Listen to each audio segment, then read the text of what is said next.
5 days, 2 historic cities, and a whole lot of good food. Welcome back to my channel. I am Marge, your Millennial Explorer.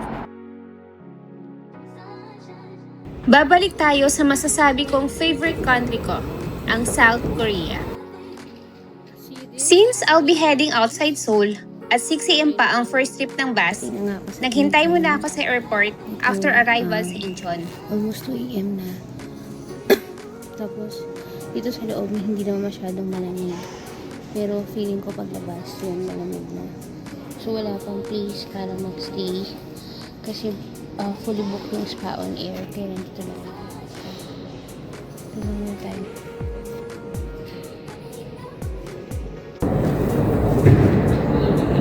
So, nandito ako ngayon sa Incheon Airport. Ito muna yung breakfast ko. Time check, it's currently 3:27. So, mag-shower na ako mamaya sa spa on air after ko kumain. Yan, tinamis ko. And then, sausage.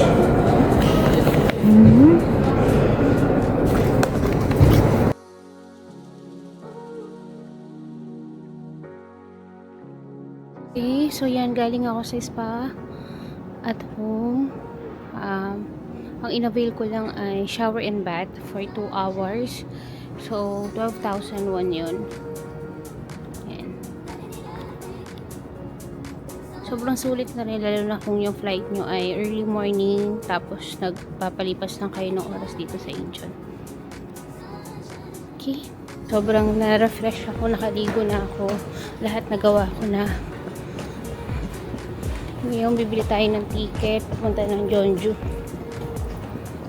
Na culture shock lang ako kasi ano pala siya, public bath. So, yun, sobrang nagulat ako. Kasi lahat talagang totally naked ka talaga. For female and male, kung saan ka man naka-assign. Pero nakaka-shock lang. Ayan, so papunta na ako ngayon. Ano na ngayon? 6:30. So, bibili na ako ng ticket. Papunta ng Jeonju. Jeonju.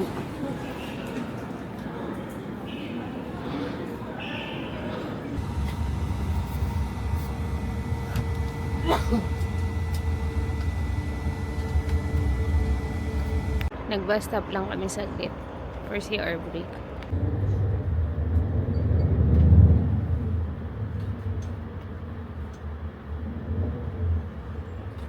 This is my first winter experience and welcome to Jeonju, which is a UNESCO City of Gastronomy and Heart of Traditional Korea.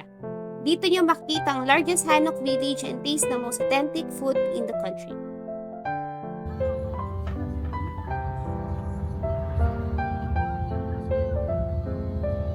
Yan, finally nakita ko din. Siguro mga 10 to 15 minutes akong naghahanap. Ito na.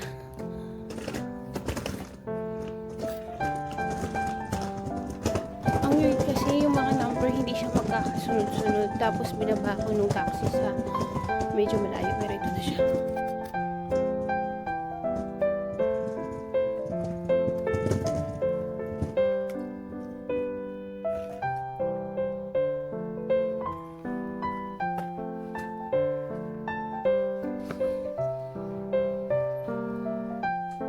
This is my room. Okay. Okay. Okay. This one? Okay. And Okay, then, number so, 7512. okay. Kamsahamnida. Okay. This panel is Okay. floor heating. Okay. So, it's okay. No need to touch. Now 1 hour 30 minute heating.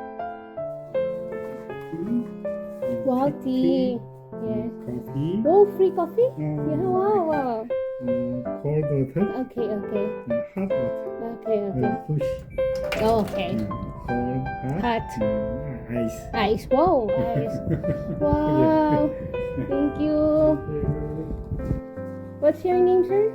My name is Kang. Mr. Kang. Okay. Thank you. I will just leave my luggage then I will go outside.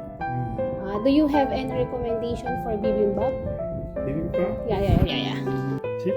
Okay. Walking distance? No. Bus.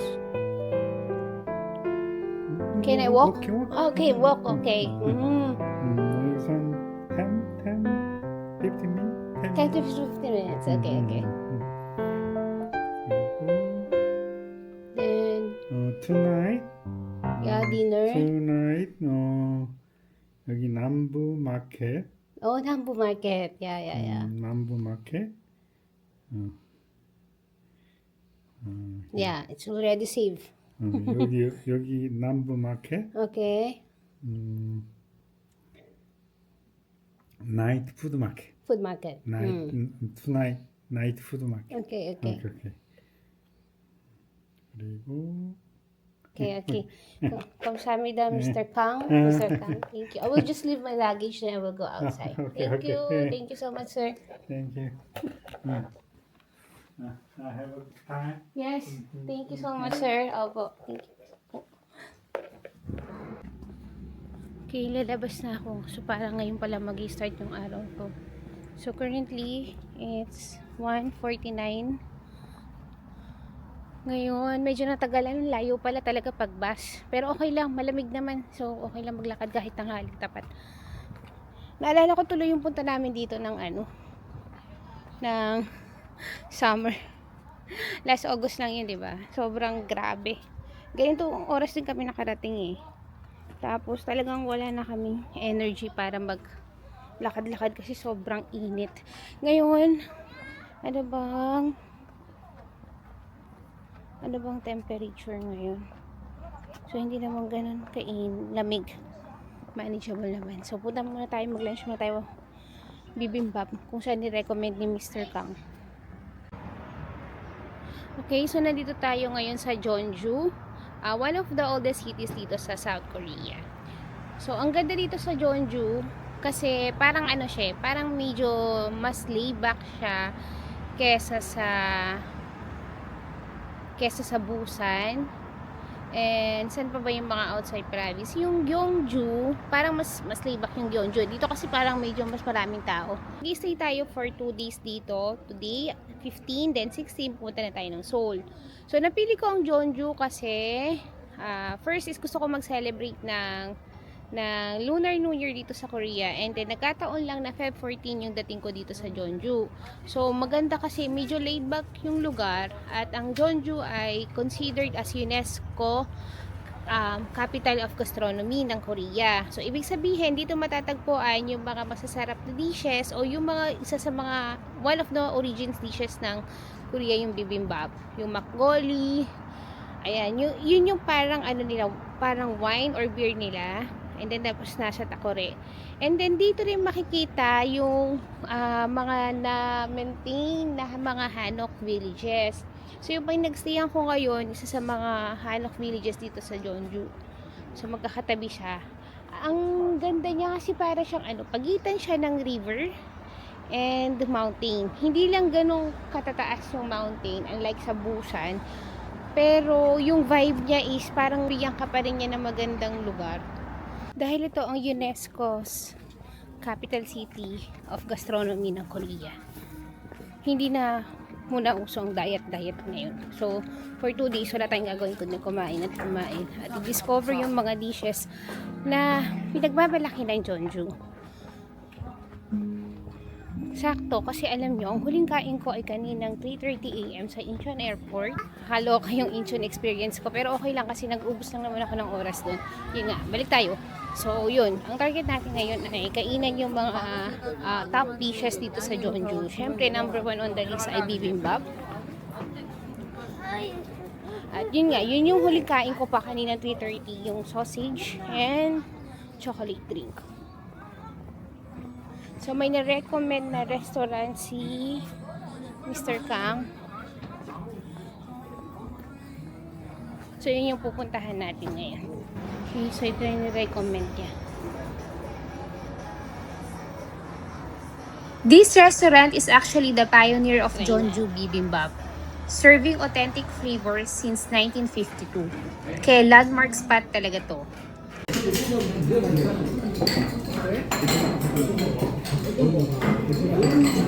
So ito yung mga price niya. Tingnan na lang niya.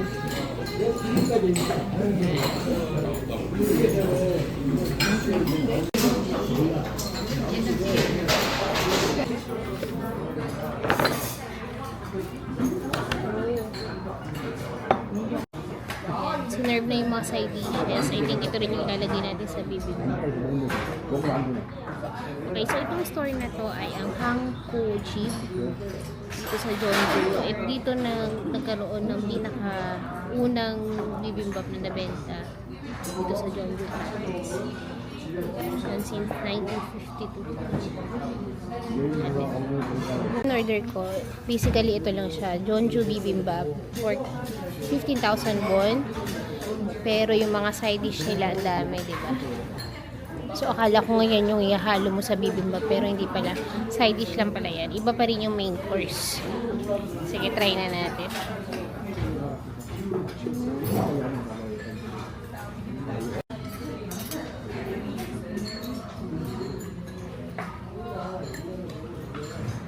Try natin.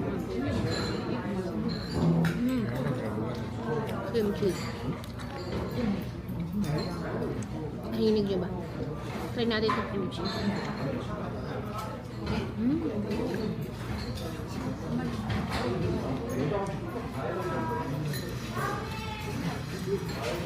Try natin mga side dish.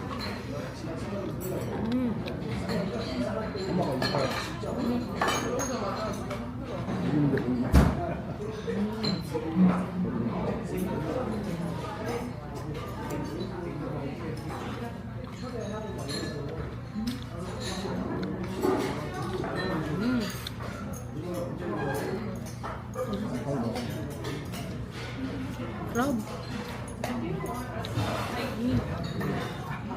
Ang sarap. Grabe lang halong birong sarap. Sarap, grabe.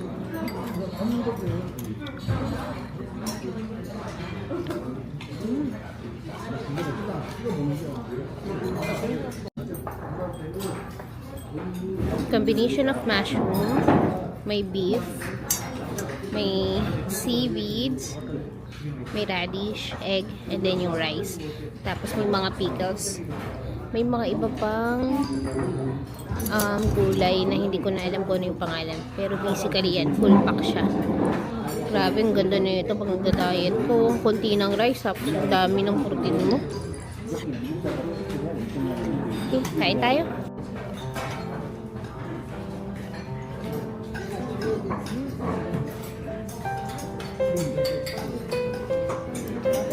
And let's talk about the generous servings.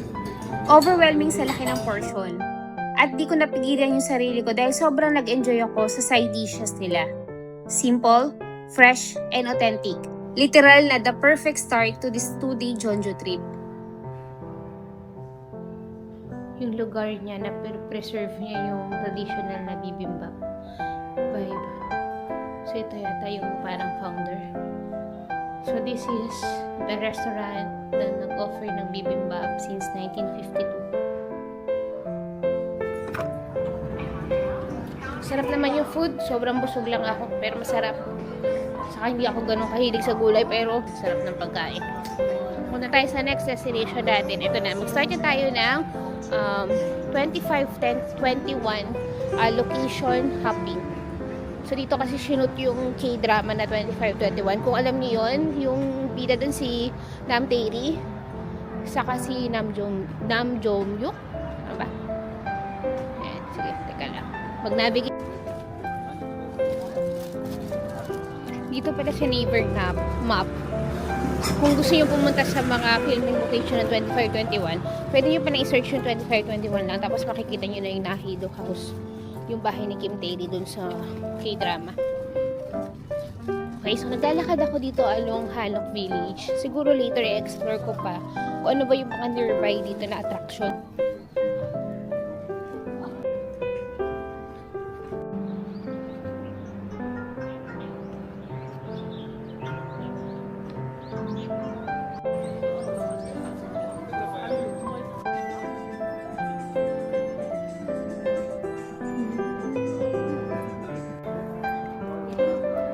ko malapit na tayo. Ayan, akit tayo dito. Kaya never mapanggamit natin.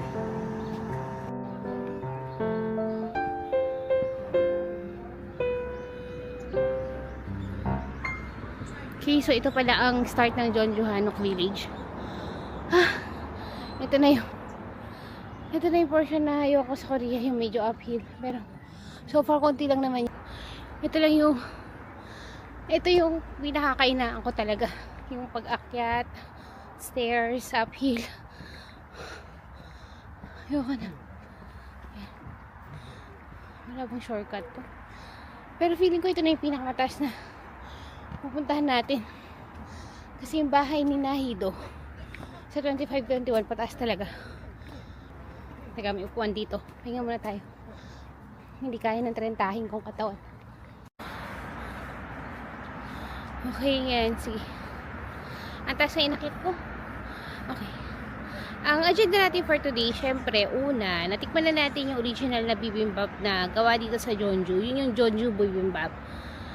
Yun yung pangalan ng dish. Pero hindi yung pangalan ng restaurant. So, ilalagay ko na lang dito yung pangalan ng restaurant. And then, ang second agenda naman natin is ito. Hanapin na yung mga filming locations ng K-drama na 25-21. So ngayon, yung 25-21, dito kasi sinut yung K-drama.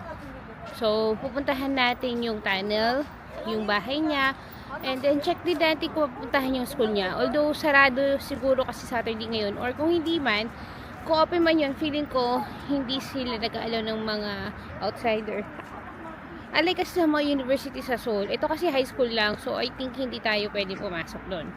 Okay, so pag napuntahan natin yung mga film locations ng 25-21, magtutuloy tayong mag-food trip. So, tikman natin yung, bukas na ako siguro mamandu saka ibang variety ng bibimbap. So, later mag-coffee tayo or mga pastries naman. Tignan natin kung magnanambu market tayo. Tapos, meron pang isa ditong attraction na pwedeng puntahan. Tignan din natin kung kaya natin siyang isingit ngayon. Pero bukas naman, if ever na hindi natin magawa today, tomorrow, 9 AM yung English Mass dito sa Jeonju Cathedral. Nadaanan ko na yung Jeonju Cathedral. Ang laki niya. So, tapos, feeling ko, unlike doon sa mga ibang visit natin na cathedral sa ibang lugar na hindi talaga totally Christian yung nagro-rule na, I mean, Christian yung majority ng faith nila. Dito, I think, medyo lively yung ano. Kasi type ko na nakita ng tao kanina, may mga madre na din, ganyan. So, bukas, sana available yung English Mass. So, pahinga lang tayo saglit. Tapos, suntahan na natin yung filming location ng 25-21, which is yung kay Nahido House or kay Kim Tae-ri. Ito yung isang angle lang ng Hanok Village. Yung pinuntahan natin kanina, Hanok Village din siya. So, yan, kung makikita ninyo, ang laki niya, diba? So, ang Jeonju, isa siya sa mga, or hindi ko alam kung ito na lang yung isa sa mga para nag-retain ng Hanok Village talaga. So, yung iba dyan, kinonvert na ito guest house. Yung iba naman, mga cafes, mga restaurants. Pero still, itong mga Hanok Village is very well used or well maintained pa rin dito sa Jeonju. Ganda ng picture dito. Wait lang, hindi tayo kung kaya mag-picture. One of the main reasons why I went to Jeonju is because of one of my favorite K-drama, 25-21. My mission is to go to the filming locations. First stop, Nahido House. May konting construction nung pumunta ako, so I didn't stay long.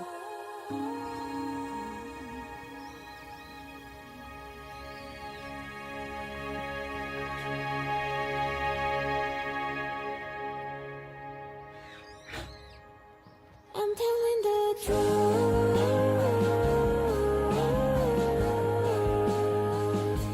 너에게 가는 중.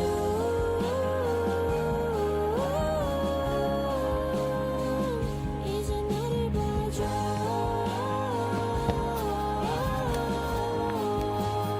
But when you reach that place, don't go muna. Walk a few steps further and you will reach the overlooking spot. You will see the beautiful Hanok Village from here. Sobrang lamig, but I love the sun on my face. It's the only warmth I have during that time. Ganda. So, Hello.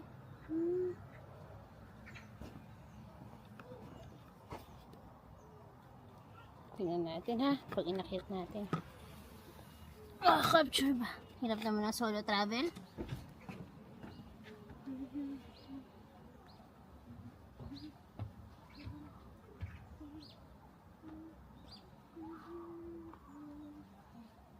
Ayan, may nag-take sa akin ng picture. Yung dalawang mag-best friend. Ayan o. So, dalawang lalaki. Tapos, konting chika-chika small talk. Bait naman nila. Kala ko nga, papapicture din, ano din eh, mag-favor din silang picture ko sila, hindi naman. Ako lang pinicture nila, kapal talaga ng mukha ko. Ang ganda dito!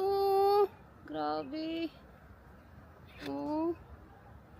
Alam nyo, nasa ano to eh, nasa bookmark ko to eh, napupuntahan. Accidentally lang, parang diretso ko yung bahay ni Nahido. Tapos napunta ako dito. Ito talaga yung aakyatin ko para makita mo yung overlooking ng Hanok Village. Ngayon, hindi ko na siya pupuntahan kasi napuntahan ko na. So, ang next natin ay punta na tayo ng tunnel. Ang ganda dito, guys. So, Feb 14 ngayon. So, ang buong mundo ay nag-celebrate ng Valentine's. So, common celebration naman yun sa ano eh. May mga ibang culture lang na syempre hindi siya ina-adapt. Parang dito sa Korea. Dito sa Korea, ang Valentine's sila ay, di ba, ang Valentine's sa atin, parang yung couple, magde-date, o kaya usually, syempre yung lalaki magbibigay ng mga chocolates, ng gifts or something. Dito sa Korea, ang Feb 14 nila, ito yung araw na kung saan yung babae yung magbibigay ng something para dun sa lalaking gusto niya. Yan. So, yun yung Feb 14 sa kanila. And then, ang March 14 naman, yun na yung White Day, I think. So, yun naman yung parang, yung babae naman ay makaka-receive. So, parang yun yung Valentine's sila. Nausog lang siya ng isang buwan. And then, meron pang isa, April 14. Yung April 14 naman, yung Black Tea nila. Para naman yung sa mga single. Usually daw kumakain sila ng jajangmyeon. Kasi di ba yung jajangmyeon black siya? Yan. So, siguro, kapag nandito ako sa Korea ng April 14, yun yung holiday natin dito. Actually, hindi naman siya holiday. Parang some day na, a day na parang pinaparamdam. Hindi, a day na parang yun yung parang nagsisimbolize na kapag April 14 dito for single day. For March 14 naman para sa mga babae. And then, Feb 14 para naman sa mga makaka-receive na guy dun sa magbibigay sa kanila. Ganyan. Ewan ko. Anyway, para sa akin naman, may isa pa akong sinaselebrate ngayong Feb 14. Hindi ko man sinaselebrate ng Valentine's. Although sa atin naman, ang common knowledge or common thing naman, pag sinabing Valentine's, Christmas, kung wala ka mang in relationship ka, lagi namang family, it's not for lovers, ganun naman tayo lagi. Okay, pero sa akin naman, as a 17 karat, Feb 14 is birthday ng karat. So, yan. Bilang karat, today is my day. At nandito ako sa Korea.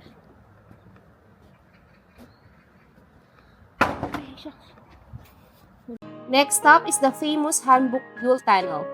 Kaya super meaningful ng tunnel na to for the drama kasi it represents their safe space and their young love.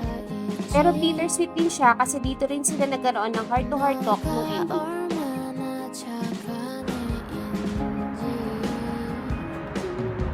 우리가 지나왔던 시간들이 이제 날 버티게 우린 서로 앞을 주저하고 현실 속에 무너져가던 이런 나를 잊어가게 해 I'm telling the truth So, may experience mo na 너에게 가는 중 okay lang mag-isa ako magsasabi ko. Talagang 이제 나를 ang ganda talaga ng Jeonju. Lord, baka naman, universe. After that K-drama experience, I went to Jeonju Stream na naghihiwalay sa Hanok Village at sa modern part ng city. Napaka-peaceful maglakad dito, especially during winter sunset. It represents the quiet and slow life in Jeonju.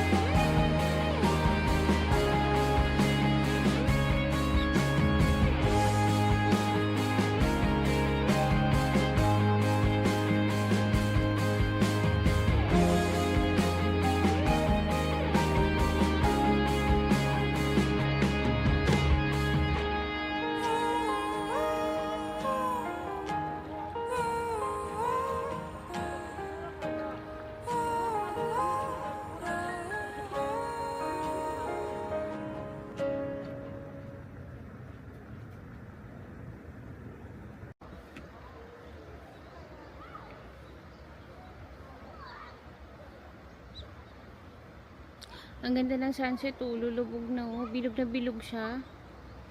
Tingnan nyo. Nakikita nyo ba? Hindi ko lang ma-zoom eh.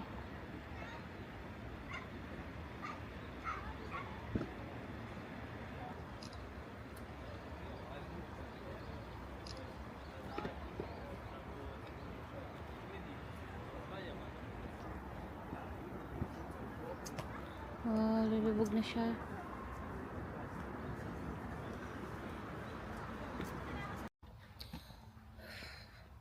Ang pinakagusto ko pa ditong part dito sa Jeonju, malapit sa Hanok Village. Tignan nyo. So, ang ganda ng jogging area nila or walking area nila. Tapos, feeling ko kapag summer, tolerable din kahit mainit. Kasi nga, ayun no, parang natabi lang siya ng ano eh, ng parang batis, ilog. Ay, ng, yan. And then, dito, marami pang damo. Ngayon tuyo na siya kasi syempre winter. Ito feeling ko pag autumn sobrang ganda nito. Kaya yung mga tao talagang ganado talagang eh. Malapit na dito yung guest house ko. So, uwi muna ako para mag-charge. And then, may free coffee kasi yung guest house. Bibili lang ako ng pastry para magme-merienda ako dun sa labas. Maganda rin kasi yung vibe dun eh, kasi hanok siya. O, diba? Sulit natin ang Valentine's today, guys. Sino nagsabing para lang sa may sobrang kaina ako talaga ang mga handa. Diba? May-enjoy din natin yan. Siguro, iba yung special day kapag meron kang someone to share with this day. Pero, hindi dapat magiging hindrance yan para hindi mo rin ma-feel yung excitement, yung saya. Ganun talaga ang buhay. May mga tao talaga na tadhanang may kasama. May mga tao namang iba yung nakatadhana para sa kanila. Ako naniniwala ako dun. Oo. Ganda ng cafe. Annyeonghaseyo. Ah.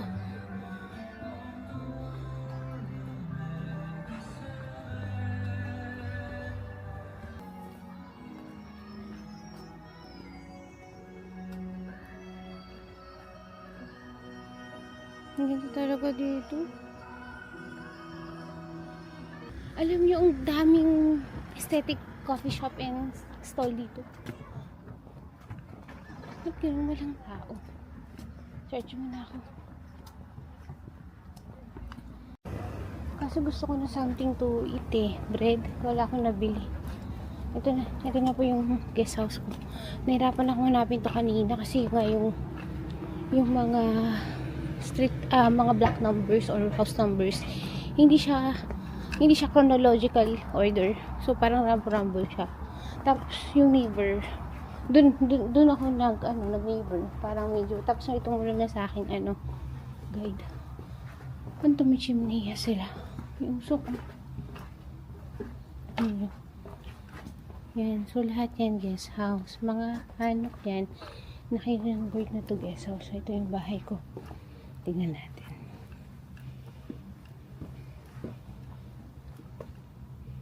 I rested a bit in my guest house. I booked this beautiful Hanok style stay through Agoda, and it was the best choice. It's just a few steps away from Jeonju Stream at napakabait pa ng owner at ang linis pa ng place. Okay, lumabas tayo. Pupunta tayo ngayon sa Nambu Market. Yung tanghali, kayang-kaya pa natin lamig eh. Pero kanina umaga, di ba yung paglabas natin ng Incheon, grabe, sobrang lamig. Siguro umaga-gabi yan talaga yung Pero sayang naman puntahan na natin kasi baka bukas hindi na tayo makapunta. At may iba akong itinerary tomorrow. Lakad na lang tayo ulit. Based sa neighbor, 9 minutes walk lang naman. So, kayang-kaya na natin yun kasi wala naman ng uphill. Based dito sa weather, 9 degrees Celsius. So, mainit na. Ang swerte ko naman, hindi ko naabutan yung mga negative. O dahil, first day ko pa lang naman. Pero sana naman, Lord, patikim mo sa akin ng snow kahit isang araw lang, tapos bigla mo na lang itaas ulit yung weather. Doon sa Jeonju, maraming Christian church dito. Ito, cross ulit. Hindi ko alam kung nakikita nyo. Wait. Ayun o, di ba? And then dito, meron din o. Sana ba? Hindi ko kasi ma-zoom eh. Pero yan, sa kabilang tawid, meron din. Plus, syempre, iba din yung Jeonju Cathedral na malaki dun. Gusto kong tikman tong mga ganito. Diba, parang street crackers nila.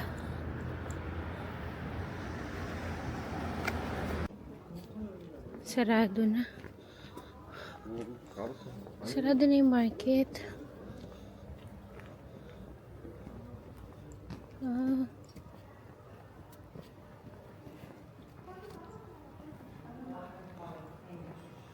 Close na.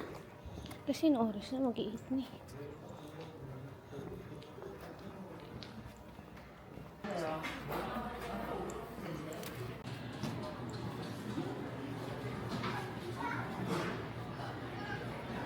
Dito may part na open pa. Sige, explore na tayo. Hindi pa ako nag-o-oding. May ultimate favorites. What's this?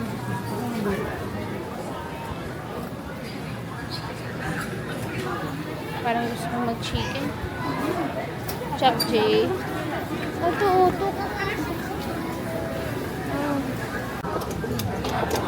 Pork and kimchi.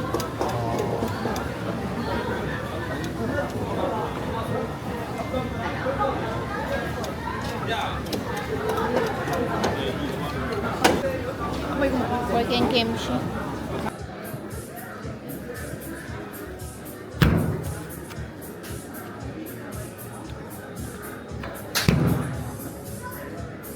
Yan, try na natin. Amen.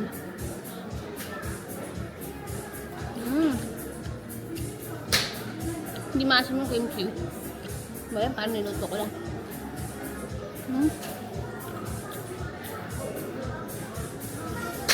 Yung kimchi niya, hindi maanghang, hindi rin maasim.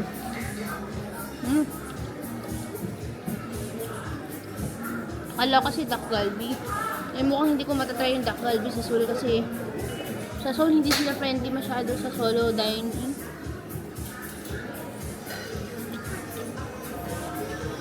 Anyway, hindi ko ito ubusin. So makapag-try pa tayo ng iba. 6,000 won. So kung i-convert natin sa peso, more or less mga 250 or 6,000 won, so mga less than 300. Sobrang mahal, no? Akala ko mura dito. Okay. Mukhang ano lang tayo. Otok saka ano yun? Hanap lang tayo ng tteokbokki or mandu, pangkat ng lasa, or rice din. 7.5 over 10.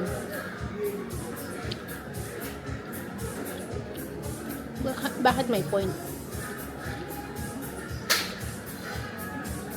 Kasi 7 sana. Kaso, hindi maasim yung kimchi saka yung hindi rin luto din yung karne. Wala nga lang siya something special. Pero okay yun. Hanap pa tayo ng iba.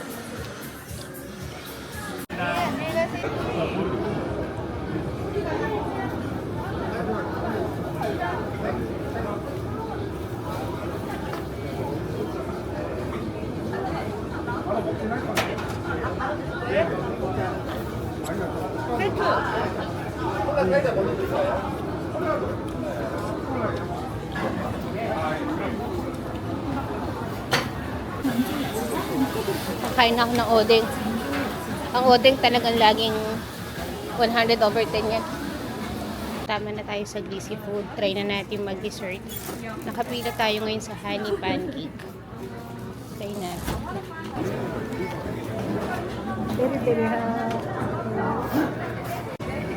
Photo, honey pancake. Try natin.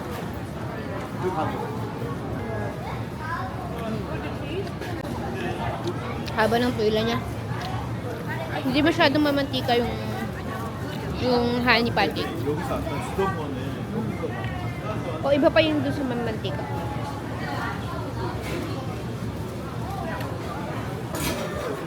Grapes.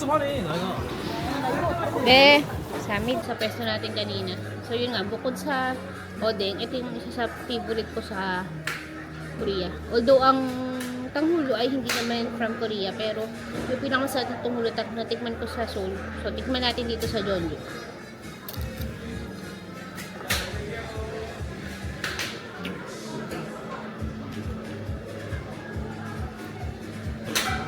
Feeling ko yung tikman ko sa Hongdae noong 2023. Kaya hindi ko siya makalimutan. Kasi hindi pahinog yung fruit niya. Naghalo yung tamis saka yung asin. Ito kasi medyo ripe na. And tamis pa nung coated. So mas bet ko yun nandun sa Hongdae dati. Sana pagpunta ko doon, meron ulit dyan. Pauwi na tayo pero tingnan natin kung may makikita pa tayo. Tapos hindi ko naubos yung tanghulo. So may 3 pa. Tinapon ko na lang. Hindi ko gusto yung tamis ng prutas, tamis pa ng coated. Ito. Tayo.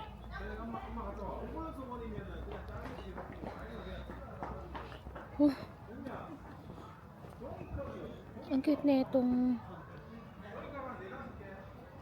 market. So, nakamagkano ba ako ngayon? Start tayo dun sa pork kimchi, 6,000 won. Then, next natin ay odeng, 2, 2,000 won, 1,000 each. Next natin is yung honey pancake na 2,000. So, 8,000 na yun. Next natin is tanghulo tayo. 13,000 won. Then, ano pa ba? Yun lang? Yun lang ba? 5, 11, 13, 15,000 won. Tama, naka 15,000 won tayo dito sa Nambu Market. 15,000 is equivalent to kano ba? 500?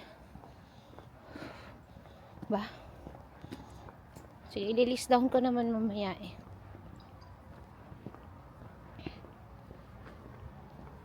Tignan nyo, may red light dito. Ibig sabihin, naka-red yung signal going dun sa direction na yun.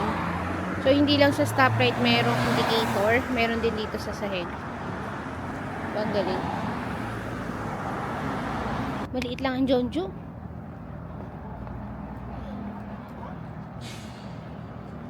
Oh, kasi ano naman siya eh, hindi siya parang Seoul na buong lugar. I mean, buong municipality, buong city. Ito, nakabilang siya sa Jeolla province. At ito ang capital niya. Ang capital niya ay Jeonju. Pwede tayo dito sa other side. Kasi may nakita na akong GS21. Kaso tatawid ka nga lang ng bridge. Ayan o. Pero okay lang. Malapit na rin naman yung guest house dito. Malamig lang. Pero pwede tayong bumili ng snacks doon. Tapos dito natin kainin. Ang ganda.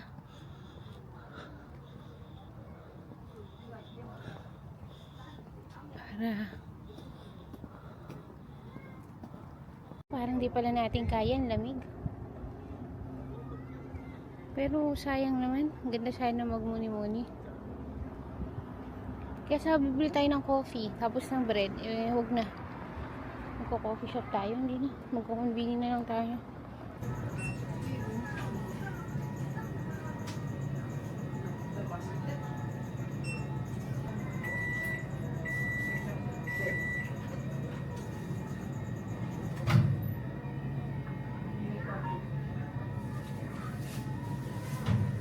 nag-start at nag-end tayo ng day ng sausage.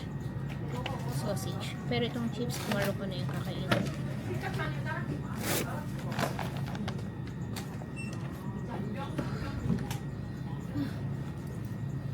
So, para pagdating natin sa guest house, tulog na lang tayo.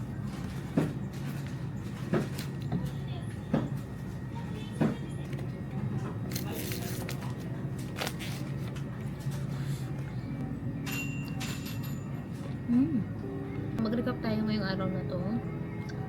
Dumating ako sa Incheon ng around 1 AM and then nagpalipas muna ako ng araw, ay ng oras. So, nakaidip naman ako dun sa mga waiting area. So, mas upgraded din kasi yung kami nung dati nilagay sa kaniro na talaga nasa bench lang. Ngayon, okay naman. Siguro mga 30 minutes yun. Enough na yun. And then, nag-avail ako ng shower dun sa spa on air. Tama ba? And then, yun, dun ako na culture shock kasi first time ko sa public bath. Talaga palang sobrang, all out. Pero okay lang, ganun talaga. Pero puro babae naman yun. And then, yun, at least naka-refresh ako. Dumating ako dito sa Jeonju na bagong ligo ko, maayos ako, nakakondisyon. Tapos nakatulog ako sa bus. Re-enter na towel namin, maayos naman yung ligo ko. Impression sa Jeonju, maliit lang siya, pero madali siyang makabisado.